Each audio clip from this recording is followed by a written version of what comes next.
welcome to another episode of Light the Fuse, the only Mission Impossible podcast. The best. And the best. I mean, It's the by best default. and only. Yes. My name is Drew Taylor, and I am joined once again, as always, by Charles Hood. Hello. And we are today talking about Mission Impossible 2. Yes. And also, just coming off of, let's talk a little bit about music. We don't have a music intro for our show. Not yet. But I feel like we need one. And I'm a director. I make stuff. The guy who writes all the music for everything that I do is Kevin Blumenfeld, and he's nice enough to let us use his studio to record this podcast, and he happens to be in the room with us. So I'm thinking maybe we challenge Kevin to write us a piece of music that now you can't. It's going to be legally distinguishable. Yes, we can't infringe upon the copyright of the original show. So could you write us a piece of music that doesn't sound like Mission Impossible too much? I think that sounds like a really, really good challenge. Your mission, should you choose to accept it. And you know what? We want to just issue preemptively a challenge to Paramount. To the Lalo Schifrin estate. Yeah. Go ahead. We'll see if you can sue Kevin Blumenfeld for this piece of music. I don't know if Kevin, we'll see. Just come on. You get the music written. They can take you to court all they want. Sue you for everything you're worth. So we're issuing two missions right now. One to Kevin and one to Paramount to sue Kevin. And he's ready. Right, Kevin? I feel a little bit uneasy, but okay. Yeah, you're fine. Okay.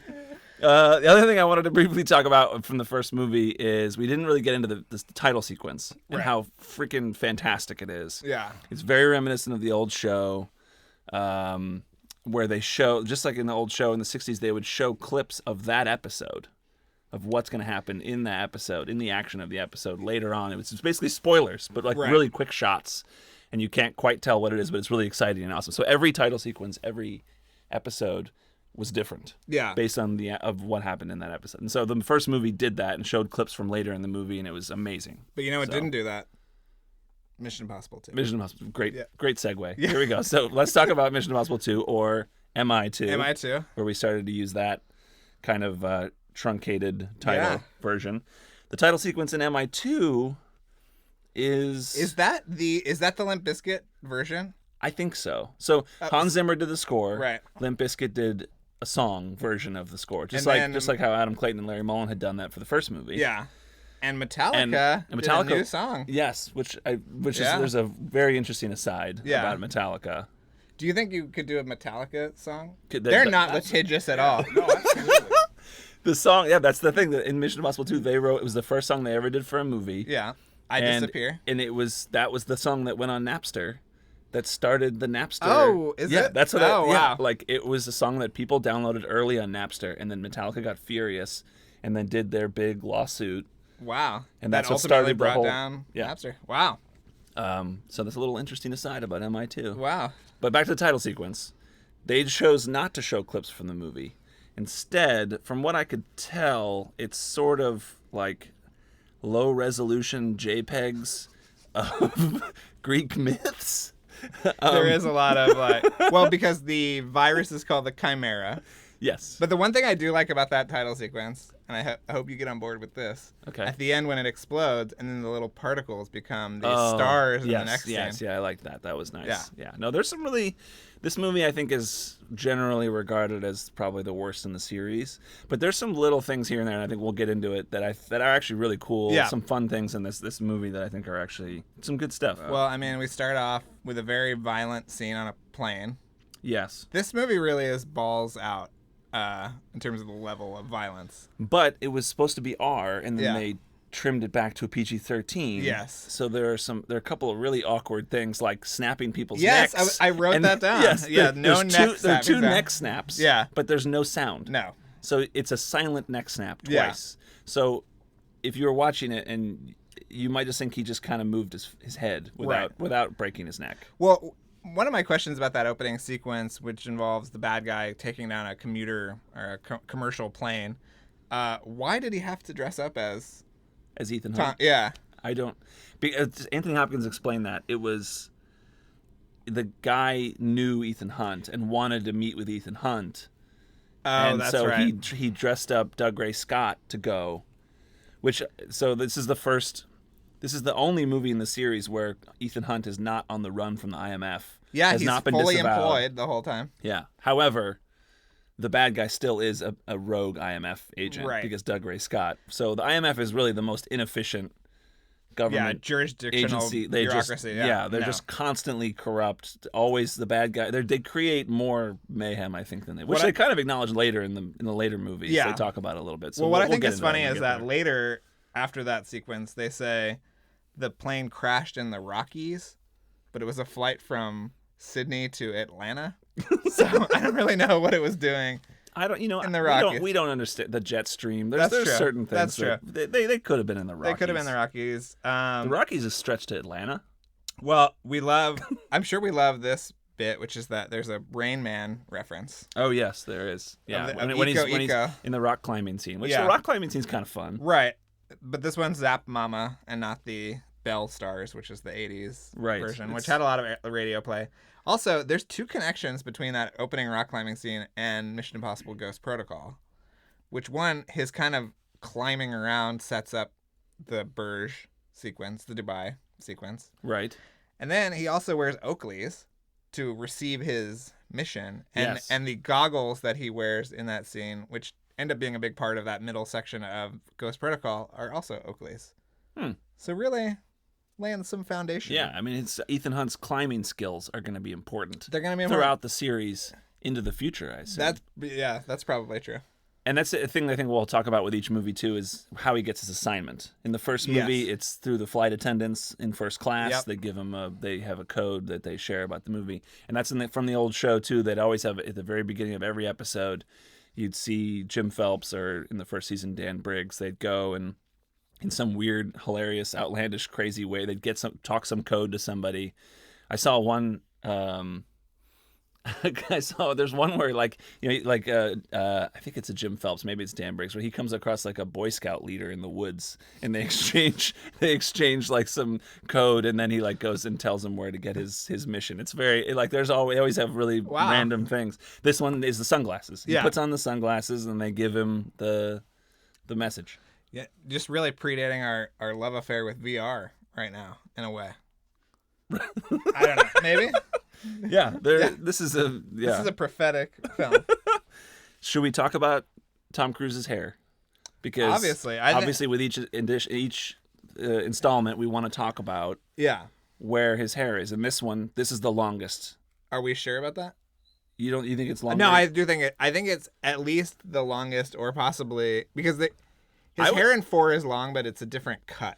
This is it's really flowing in this one. I would say it's a good 12 inches. Yeah, this was grazing his shoulders. And great conditioner. Oh, don't you think? That scene with him and Thandie Newton spinning around the cars, that could have been a conditioner commercial. Yeah, that could have been for sure. Just all L'Oreal, the flowing, yeah. Yeah, it's really impressive. Even through like the crazy dusty motorcycle chases and everything, his hair just looks. I want to know what kind of conditioner he's using. Yeah, and smooth. Yeah, but also kind of feathered in that very early aughts. Way.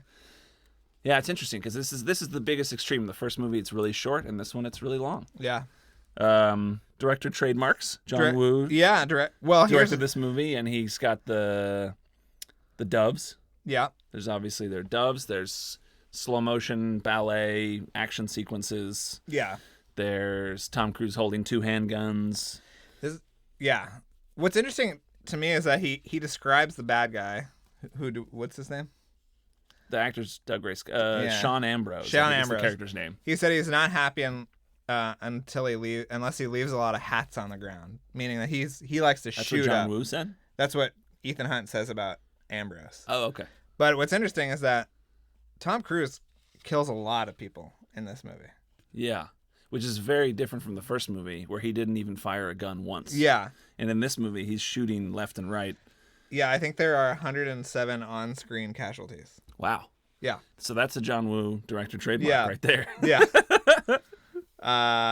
Should we talk about the development of this movie a little bit? Sure. It was a story by O'Bannon and Braga, who were running the Star Trek franchise. Essentially, they just written First Contact. They came up with the seed of the idea. I think Robert Towne is the credited screenwriter. He is the credited screenwriter. One of the holdovers from the first one is that it does have a vaguely Hitchcockian framework, and it's sort of based on Notorious, I feel like, more than anything else. This one, yeah. It's very Notorious. Yeah. And I have another Hitchcock nod that I noticed through it too when I was watching this time, which is that, is it just me or is there sexual tension between Sean Ambrose and his buddy? Oh, and the Richard Roxburgh character? Doug Ray Scott and Richard Roxburgh have like is it Roxburgh? Is it Berg? B-U-R-G? I don't know how it's pronounced, but he's Australian, I assume. He's Australian, yeah. So the two of them have a very strong sexual tension. Like Richard Roxburgh seems very jealous of Thandie Newton. Yeah. And it recalls to me the James Mason relationship with Martin Landau in North by Northwest, which Martin Landau is from the original Mission Impossible series. So it comes full circle there. But there's the whole sexual tension where the two of them are in love. Richard Roxburgh is very much in love with Doug Ray Scott, it seems to me. When they fight and he cuts off his little pinky, they like get into a sexually compromising position. Yeah. He's behind him and then the sequence kind of ends with like an orgasmic grunt, which then cuts to the horse racing. It's very homoerotic, I think, in this movie. And it seems like it's really another reference to Hitchcock. It seems like the North-Northwest dynamic. Well, I was going to say, I wrote this down, that about 40% of this movie is men leering at women, at each other. Yes, a lot. Or just sort of just casting it out. There is a lot of leering. Yeah, there's just sort of a lot of head down kind of like smolder. There's a lot of smoldering. Yeah. But and then also I wanted to say too, at the very end when Richard Roxburgh dies, Doug Ray's, that's his biggest emotional reaction. Oh, yeah. He is very upset. Did you count So I really think it's real, that love connection there. Did we count the number of masks in this one? No, I didn't. I didn't get a count. I feel like there is an inordinate. This might be the biggest. This is the biggest. Mask this movie has the mask crazies, I think. Yeah. There are people having masks left and right for seemingly no reason in some scenes. But maybe the most interesting emotional use of a mask, which is when Do Ray puts on the mask to impersonate Ethan Hunt to get her feelings about Ethan Hunt out of her. Yes, he does get upset there too. Yeah. There's a lot of emotion in this one, actually. There is a lot of emotion. And also Thandie Newton, what a knockout. She's great. She's great. She didn't work enough after this. No, I'm glad she's she's kind of coming back. She's in Solo. And speaking of the masks, the makeup this time is not Rob Bottin, it's Kevin Yeager. Is that how you pronounce it? Yeah. Yeager. He did Child's Play, so he did all the Chucky movies. Sleepy Hollow. He did Sleepy Hollow. He did Face Off for John Woo. Oh, great. He did a bunch of the Nightmare on Elm Street sequels, the Freddy Krueger makeup. Great. So it was a little pivot there with the makeup this time. It seems like John Woo probably had a good experience on Face Off. I feel like a lot of this movie, going back to the development too, was probably Tom Cruise seeing Face Off and saying, wow, this movie's awesome. I want to be in this. Yeah. So they kind of tried to turn Mission Impossible 2 into sort of a face-off. I feel like action. That is how most of the directors are assigned. I feel like there was a story about Tom Cruise watching Alias late at night. That's what led to Mission Impossible 3. His kids showed him Incredibles, and he said Brad Bird. Yeah. And then McQuarrie is just his dude. Yeah. So the original, what's interesting is that we'll do a whole show about the unmade Mission Impossibles, but this one was originally developed by Oliver Stone. Right. Which I think could have been cool. Like, that was sort of height of his powers. He could work in the commercial sort of studio system. He loves paranoid things. I think it could have been interesting. Yeah.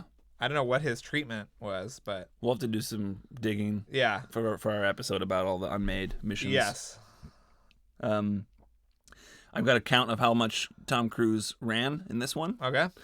I was surprised that he actually ran more in the first movie. If you recall, let me look at my notes. I think the first movie he runs for 37 seconds. Okay. This one, he only ran for 25 seconds, which I was really surprised. What I wish I counted was the number of kicks, because he kicks a lot. Yeah. And he's not necessarily running, but he is flying through the air kicking. Are any of these kicks physically possible? I mean, he's doing them. Well, So, he's doing them, but if there were 6, Australian guys with ropes around him at the same time, that's what I want to know. I believe he can do it. I think he can. But aren't you a little surprised that he wasn't running as much? I figure because it's John Woo, it's a big action movie. But I guess, he spent more time. There's a lot of leering. I think there's more leering going on than running, and that was... And he always seems to have a vehicle nearby, which, Yeah. you know what I always love about... This one starts the motorcycle craze. Because Ethan Hunt loves his motorcycles. Oh, yeah. As we find out in all the sequels. And in the new one, if you see in the trailer, he's on a motorcycle. Yeah, again. even in the third one, I think he pulls up somewhere in a motorcycle. Yeah. So this one, I think he didn't have a motorcycle in the first one at all. No. So this is the start of Ethan Hunt's motorcycle. Yeah. Maybe he's sort of getting into middle age. He wants to kind of assert himself. Yeah. We're He's reading trying to into feel it. young again. One of my favorite moments in the whole series happens in this. I love the little Cruise moments where you see that he's a real human. My favorite moment in the fourth one is when Paula Patton tells him that they're not going to make it, and he kind of just shrugs and puts his foot on the gas towards the end. So in the car chase, which is actually a lot cooler than I remember it being, there's a moment where he tugs on his seatbelt to make sure that he's secure. And it's just a lovely little. This is the one with him and Thandie Newton. Yeah, at the very beginning. The GoldenEye-esque little flirtatious chase. Yeah. Which is a great scene in and of itself. But there's that little moment, and it's just great. I love it. I love when you see. To me, we don't need all the stuff about his backstory. We just need to see that he's a human being, that he trips and that he, screws up and stuff like that. And those are the little moments that I love the most. Yeah. He's so emotional the whole time that it's sort of hard to find those beats because everything is just the little moments between. It's operatic. Right. Yeah. Yeah. Which, can we talk about the storyline? Sure. Because I was genuinely lost. I mean, like you said before, it's kind of a remake of Notorious. Right. But I think you had told me this, the first cut of the movie was 3 hours plus. Yeah. And then they made John Woo cut it down. Right. I think he was contractually obligated to turn it in. In cutting it down, I think they've made it very difficult to follow. Yeah. Yeah. And it's people, I think the first movie has that reputation more. That it's too complicated. Yeah. But I think on rewatching the first movie, to me, it all makes sense. It's very simple. Yeah.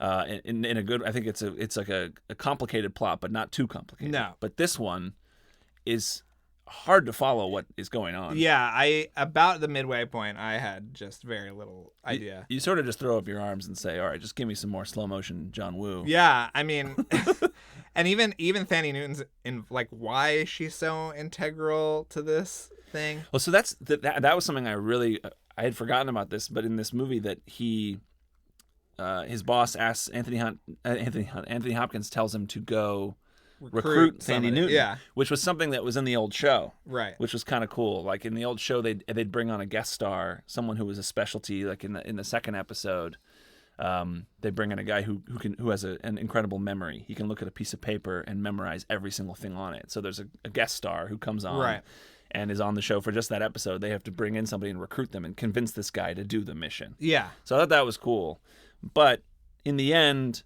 In this one, you think it's because it seems like she's a master thief, and that's why he's bringing her in, which I loved. But then it turns out it's not because she's a master thief; it's because she has a previous relationship with Doug Ray Scott, which is the Notorious plot. Right. Which Cruise has slept with her before. Hopkins reveals that that's why they need her, not because of her skills. Yes. I was also very confused as to how Cruise was able to install himself as a security chief in a Barcelona mansion so quickly. He's like, no, it's all fine. And the guy's, thank you, Mr. Hunt, for doing that. It's Ethan Hunt's all over the place. He's got side jobs. Yeah. We should probably think about try to figure out what Ethan Hunt's doing on his that maybe is like his cover, what he does in his free time. Well, and they were supposed to bring her back for the fifth one? Third one? No, they were supposed to bring her back recently. Yeah. Oh. They're supposed to bring her and Maggie Q and somebody else. Maybe in the new one, because the new one they're talking about how they're bringing back everybody. Which we'll find out when we see it. Well, we'll see if it's... They might be adding people now. They're probably still shooting as we speak. They have been shooting for a while. Yeah. There's a lot of dramatic zooms. Yes. I had the same... it's in that same scene with the security, when you find out Tom Cruise works part-time as a security guy. There's the part where Danny Newton's about to get the piece of whatever it is, jewelry or something she's going to steal, and he says, I wouldn't do that. And then they do these 3 rapid fire snap zooms to the box. One on the box, one on each of their faces. Yeah. And then the alarm goes off. And it was like, I really thought that was a cool moment. My favorite one is when Luther who's very much marginalized in this movie, has a bomb underneath the car. And for some reason, there's a zoom from the sky down to the top of the van. Right. And then it explodes. But I appreciated Yeah, that zoom. I mean, that's a nice... This movie is very sort of impressionistic. It's right. not... it's not that concerned with... Logic. Yeah. Physics. Speaking of Luther, Ving Rhames is back. We should talk about maybe some of the IMF team members. So Luther's back. And there's a new guy who's an Australian helicopter pilot. Yeah. I'm not sure. What is that actor's name? His name is Billy Bard. Okay. Yeah. So he directed a movie with Russell Crowe recently. Right. And that, to me, I love the team element of Mission Impossible, so I felt like this movie was lacking a little bit in that. The first movie you had in that whole opening sequence, it was Kristen Scott Thomas and Emilio Estevez and Emmanuel Barrett, it's like 5 or 6 of them. They're all great actors and great dynamic. And then in the middle sequence when they bring in, for Langley, they bring in Luther Stickle, they bring in Ving Rhames, and also Jean Reno. Yeah. I mean, you've got Marcellus Wallace and Leon, the professional. You're bringing them into the team, which is just such an awesome thing to have in this movie. This one, I think, lacked that a little bit. Well, where you really feel it too, I feel like he does all these things, and he's going into this building and doing whatever, and you never have that like, okay, this is how we're doing it. This is where the guards are. You never have that setup. So he just shows up at a building, and you're like, well, how did he plan all of this? Right. Because it feels very much like it's just Ethan going and doing and these just kind things. of winging it. Right. There's no sort of structure to it. Yeah, the first movie very painstakingly points out all the security features. Yeah. And how impossible it is to get in here. And then they show it like step by step how they do it. This one, they're kind of just like, throw them in there. Yeah, I mean, and you're a filmmaker, so I'm going to defer to you. But usually they say the reason you set up the kind of beats of a heist or whatever is so that everything can go wrong. Right. Meaning you don't say the guard's here and the guard's exactly there when you're doing it. Something has to go. Each step has to go wrong, which we saw brilliantly in the beginning of the last movie. They set it up, and everything goes to hell immediately. So this movie kind of strays from that. It's right. This is very much an Ethan Hunt. Yeah. It sort of becomes a little too James Bond here, I think. My question to you, from a story standpoint, is why does the IMF need the virus? Anthony Hopkins, in that bizarre scene at the end of the movie where they're in like an art gallery. I don't know where they're supposed to be. I don't know why we need this disease. Yeah. I hope that we can get maybe somebody in here we can ask if we can get some guests in this. Yeah. I would love that. So we can. I would love like a virus. I'd love to know what the 3-hour cut was. Yeah. What is the longer version? Because I'm sure all these things were filled in. All the blanks were filled in here, and I'm curious. But speaking of Anthony Hopkins, I wanted to bring up, we always like to talk about the IMF boss. Yes. And it changes from movie to movie. Yeah. It was Kittredge in the first one. Now it's this guy. His name is Mission Commander. I forget what his last name is. But he's the Mission Commander. But I had a question. The IMF is an American agency. Yeah. Why is Anthony Hopkins British and in charge? Yeah, I don't know. I assume he is right, because when now they assign the head of the FBI isn't like Nigel. Or is this like because he's overseas? This is the like European. Is it a American? I think it's an American. I mean, in the old show, true. it was and American. then in the third one, we see more of the sort of structure. It's like sort of. It seems like, from what I gather, the IMF is kind of an offshoot of the CIA. It seems like to me. Like it's a secret section of the CIA. And you're saying, and I'm wondering why we have a British man in charge. Well, maybe he's not in charge, but he's sort of middle manager. He's mission commander, so maybe he's not. Yeah, he's just the commander guy. Yeah, because you don't like Rodney Copperbottom is not the head of the FBI in America. Or we're gonna rustle up some blokes, been doing some things. You don't hear that a lot, but No. you have Anthony Hopkins here Right.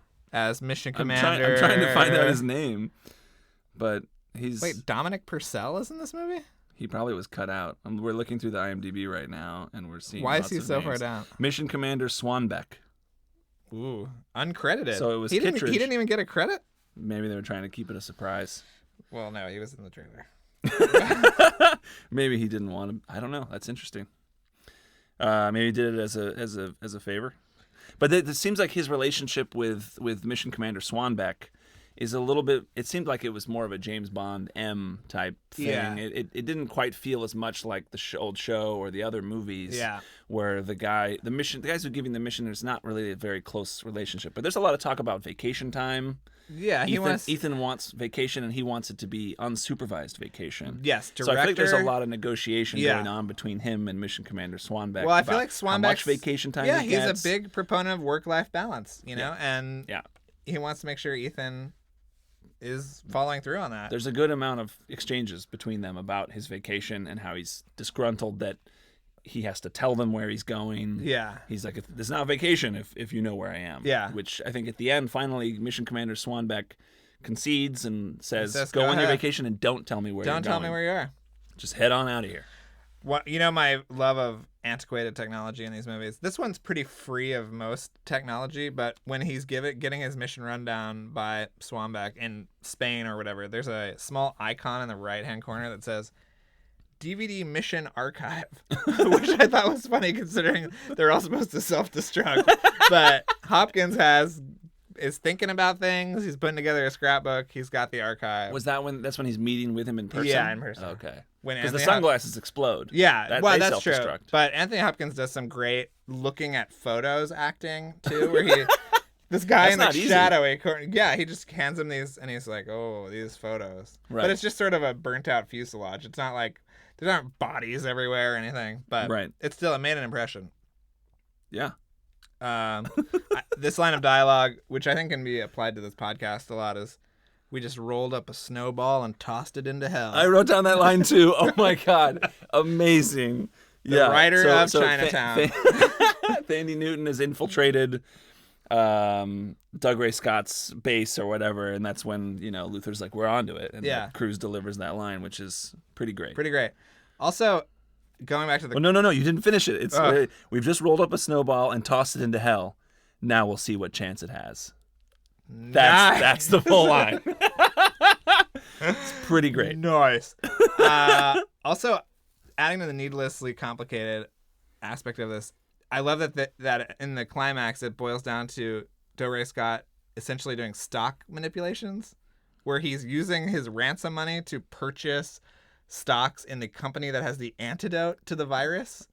It's so complicated. Yeah. It's so He's complicated. And that will make me the largest shareholder in whatever the company is. That's great impression. Yeah, thank you. The whole third act is frustrating to me because Thandie Newton has 36 hours until she's going to die. Yeah. And they don't give you one time update. No. It's just there's the one update they get is Tom Cruise looks at his watch and says, we're running out of time. Right. But to me, the Mission Impossible brand is all about suspense, and how you don't give us a ticking clock in this is always frustrated me. Well, because people would have said, why are you spending so much time kicking your girlfriend's about to explode or whatever is going to happen to her when the virus hits? Right. And also infect all of Australia. Yeah. There's a lot of sort of like kind of meditative shots of water crashing and things. There's like cutaways to the ocean waves crashing, and I also really like the scene where they're the first and most powerful emotionally in terms of leering sequence at the beginning where they're looking at each other across the dance floor. Oh yeah. And it's very clear that they shot each element separately and kind of composite them together. Yeah. So very There's dicey even compositing. the dancer, the tap, and she's moving at a different speed. That's great. I mean, to me, that heightened emotionality is what makes this movie special, but also kind of sets it apart, and maybe not the best way, from the rest of the franchise. What do you think about him sort of meeting her at the end? So it seems like he's going to go on vacation with Thandie Newton. Yeah. And it sort of feels like it's a happily ever after for him. But that's kind of what the James Bond movies always did, too. Right. But she's great. I mean, this is the most sexually charged mission. ever. I think so. It's all about jealousy and who's having sex with who. Yeah. There was a sex scene in the first movie that they cut out. I remember. Where was that supposed to be? It's right after he meets with Phelps, and then he goes back to. It's like he meets with Phelps in that diner, and Phelps is like alive, revealed to be alive. Like train station. Yeah, and he goes back, and then she kind of seduces him because he's trying to figure out whether or not she's loyal to him, or if she's in on it with Jim Phelps. And so they sleep together there. But, you can see clips of it in the trailer that didn't make it in the movie. Yeah. I also want to talk about my favorite sequence in this movie, which I always talk to you about, and you always are tired of me talking about. I hear about this every time this movie is on TV or like we talked about before, 75% of our text messages are talking about the Mission Impossible franchise. And I'd say 70% are me talking about this sequence in this movie. Yeah. So there's a sequence in the middle with Brendan Gleeson where he's involved in this complicated plot somehow. He's the CEO of the company of Biosite. Yeah. And they need to get some information out of him. Yeah. So he's going to his limo, and they gas the limo and then make him think he has the disease. Yeah. So they like set up this whole, elaborate set, and they have people in masks, pretending to be the guy who's dead, talking to him, and they convince this guy that he's dying of the disease. Yeah. In order to get information out of him. Right. And then they give him gas again so he passes out. They put him back in the limo and make him think he just woke up from a nightmare. Yeah. That, to me, is that's Mission Impossible. Yeah. That's what it should be. And I still really love that sequence in this movie because that's like the original show. I'm just rewatching now, starting to rewatch. We're going to talk about them in future episodes. Episode 3 is Operation Rogosh, and it's this elaborate trick on a criminal similar to that scenario that they do to Brendan Gleeson, and I love that in this movie. And I know you're tired of me talking about it. It plays very well. We can talk about, the pyramid shape of these movies. The sort of climax of this one is an extended... This one is less so a pyramid than the other ones, though. But that sequence is very long. I mean, in terms of runtime. Right. It starts off with a kind of riff on the first one's Langley sequence where he's on a rope. Yeah, they often do references to the wires, and so this one has a reference where he comes down and dangles. But then it explodes into this giant shootout / I don't even know what, but the finale of this one is pretty big too. It's big. I love the knife in the eye moment. I wanted to bring that up too. Which was on. Did you see? They said it was real. They supposedly had a wire. It was a rig, and he told Do Ray to push as hard as he could on it. Yeah. Yeah. And it was some number. I think Tom Cruise wanted it 1/4 of an inch from his eyeball or something like that, and he was insisting on it, and everybody was really nervous about it. Was that a callback to the helicopter blade at his throat? That to me felt like a kind of continuation of that. That's interesting. We'll have to see if this pattern continues. Sharp objects in Tom Cruise's face. Yeah. We'll have to track that. Kevin, can you do a theme for sharp objects in Tom Cruise's face? No. I think we're in the clear legally on that one. I also wanted to do a shout out for the cinematographer, Jeffrey Kimball. Second cinematographer on the movie. Oh, yes, that's right, because originally it was Andrew Leslie, who went on to do Lord of the Rings movies. Yes. And he was replaced by Jeffrey Kimball, who was Tony Scott's cinematographer for years. He did Beverly Hills Cop 2, Top Gun, True Romance, and there's a lot of really great like rack focus moments and stuff like that. Mm-hmm. Shot with a lot of energy. Beautiful looking movie. Yeah. One of the more dynamic looking entries, I would say. And those snap zooms are a lot of fun. They're a lot of fun. I guess the villain. So the villain in this one is interesting because the villain is set up as Ethan Hunt's double. Essentially, it's someone who's approximately the same age. They're so much alike that they actually double for each other in missions when one is unavailable. Right. Don't think it really works that well. Yeah, it's another kind of ho-hum villain. We don't really see series. The difference. As we've talked about before, the series kind of lacks really great villains. Yeah. Still waiting for that truly great. I think some people would argue Philip Seymour Hoffman, but I think Philip Seymour Hoffman is just great because he's Philip Seymour Hoffman. Yes. I think that villain, especially in the third act, kind of disappears, which we'll get into when we talk about the third one. I'll rewatch it and see. Maybe I'm wrong. Yeah. But yeah, it's another kind of... What's interesting about the new one is they're carrying one villain into the next movie. Yes. Really curious to see how they do that. Unclear if he is the big bad or if he is one of them. Yeah, but Yeah, so that was an interesting take on it. Like, an He's- evil Ethan Hunt is a very fascinating idea, but He's an IMF agent. yeah, Because it's sort of the Syndicate is in the 5th movie, and that's kind of the evil version of Ethan Hunt, also. right. But that's more of like the Syndicate is an evil organization version of the evil of IMF. Yeah, Whereas this is a person who's just like Ethan Hunt, but has gone evil. yeah. It's a little, also, did he recently? He just decided He was evil. Seems to be his first evil thing. He just decided to go Besides bad. the fact that he apparently is very violent and likes to kill Right. folk. That's right. Cruz said something about he likes to leave the hats on the ground. Right. But I mean, rewatching this, where is it? Did it change in your placement?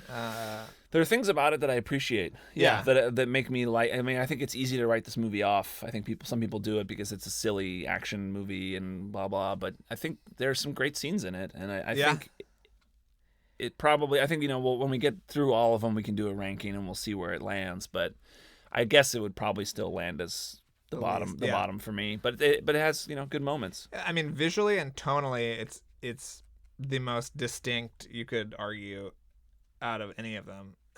It's just because it's so different. But I wish that the narrative was more streamlined, right, to allow for even more exaggerated sort of elements. Yeah. And I also wish that they had gone to different locations. It seems like, is that Spain at the beginning, and then it's Australia? a lot of Sydney. Yeah. Yeah. Not the most visually dynamic place. And probably when they got down there, production-wise, they couldn't really afford to go anywhere else because they're in Australia. Right. We've been to Asia in a bunch of these. We've been to the Middle East. So it would have been nice to see it. I don't know. I'll say South America. Yeah. Which I believe... South Africa is where one of the abandoned movies was set. Right. Let's check in on Canada. Any other edits? Yeah, I mean there are a lot of countries in the world. Yeah. What do you think when spy movies kind of come home? What do you think about when Jason Bourne Jason New Bourne York? came? Yeah. He's in Las Vegas. He's in. No, okay. I've been to Vegas and New York. I don't need to see it. Well, I think that on that note, that about wraps it up. Yeah, from Charles Hood and myself, thank you so much for listening, and Thank we'll see you next week, should you decide to accept it. Thanks again for listening, everyone. And before we go, another mission, should you choose to accept it. Please rate, review, and subscribe to the podcast on iTunes. And remember that you can follow us on Twitter and Instagram at LightTheFusePod, and email us questions or comments at lightthefusepodcasts@gmail.com. If you'd like to watch the original Mission Impossible television show, all 7 seasons are currently available to stream on Amazon Prime. This message will self-destruct in 5 seconds.